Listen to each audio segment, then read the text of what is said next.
When a loved one dies, we want to celebrate their life. But this pandemic has impacted even how we mourn. And as New York City becomes the U.S.'s epicenter of the COVID-19 pandemic, death care workers are struggling to keep up. The funeral directors, the funeral homes, the embalmers, everyone is around these bodies. They are putting themselves at risk. That's Dave.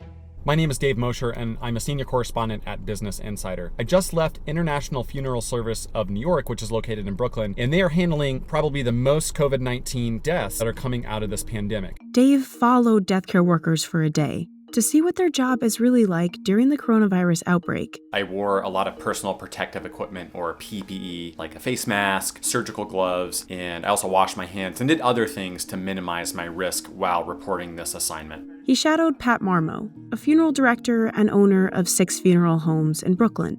Before COVID-19, Pat typically had 40 open cases on his roster. When I went to visit, the company had 61 bodies on its roster, and 15 of those were COVID-19 bodies. But by April 6th, his roster had 300 cases. No funeral home has the infrastructure to handle such volume.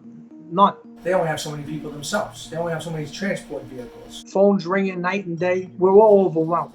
The problem is not just the number of deaths. The transfer of bodies has slowed down too. In order for the body to be cremated or buried, the medical examiner's office has to clear the cause of death on the death certificate. So now what's happening is doctors that don't have confirmed case of COVID, they're putting pneumonia. So now they're not accepting this cause of death. So we have to wait to get the right cause of death that would be cleared for cremation. It's taking up to 3 days to get a death certificate fixed. The other problem we're having is we're not getting death certificates online quick enough. The doctors are overwhelmed. So the person's in the hospital for an extra day or so because the death certificate's not signed. During that time, the body has to be held somewhere. That delay, along with the rising death toll in New York City, has led to overcrowded hospital morgues. In New York City, a person dies from COVID-19 every 10 minutes, and that rate is expected to keep growing. To keep up, hospitals and the Office of the Chief Medical Examiner have built makeshift morgues, white tents and refrigerated tractor trailers, set up outside of New York City's hospitals. To remove a decedent from a New York City morgue, whether that body is carrying COVID-19 or not, a family member calls Pat for funeral arrangements. Once a death certificate is finalized, Pat and his team move the body from the morgue to its final resting place. It was really incredible to see these people at work, putting themselves at risk during a pandemic to gather the bodies of loved ones, reunite them with their families so that those families can mourn the loss of that person. And for funeral directors like Pat, the battle is risky. They face longer and longer hours, an ever-increasing number of pickups, and the chance of getting sick themselves. While the odds are low, coronavirus can be spread from a person's body after they've died. So death care workers have to be extra cautious. Before going out on a call to pick up a body, Pat and his assistant will load up all the disinfectant spray and everything they need, including putting on lots of PPE to protect themselves. I went on a ride along with Pat's team to pick up a COVID-19 body that had been called in that morning.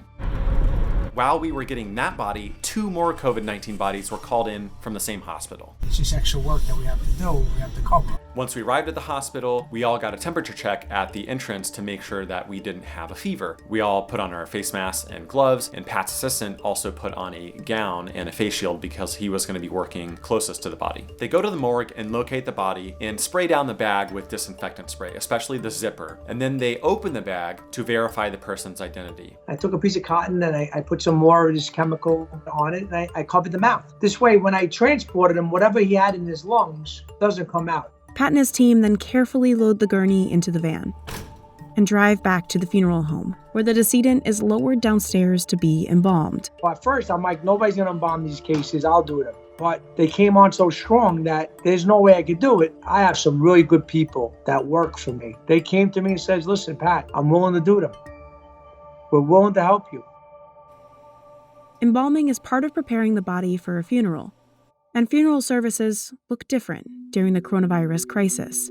People are still trying to hold funerals. What funeral directors are recommending is to FaceTime into a funeral so that they can be present while mourning the loss of this loved one. But it's a heartbreaking thing to see ancillary relatives try to hold this service. They're all standing 6 feet apart. There can't be any more than 10 of them. It just doesn't seem like a proper way to honor your loved ones. But in some cases, these families don't have any choice. After the funeral service, Pat and his team used the same PPE precautions to transport the body to the crematorium. Cremation is the quickest and most common funeral service these days, but even it is becoming a logistical nightmare during this pandemic. These crematories can't handle the volume either. So they're giving you an appointment. We have to call them ahead of time, and they'll give me a schedule when to bring certain people. And the number of cases just keeps rising. I'm hoping somebody steps in and tries to help us come up with a solution, especially if people are passing away at this magnitude and it's just going to get worse. I don't know.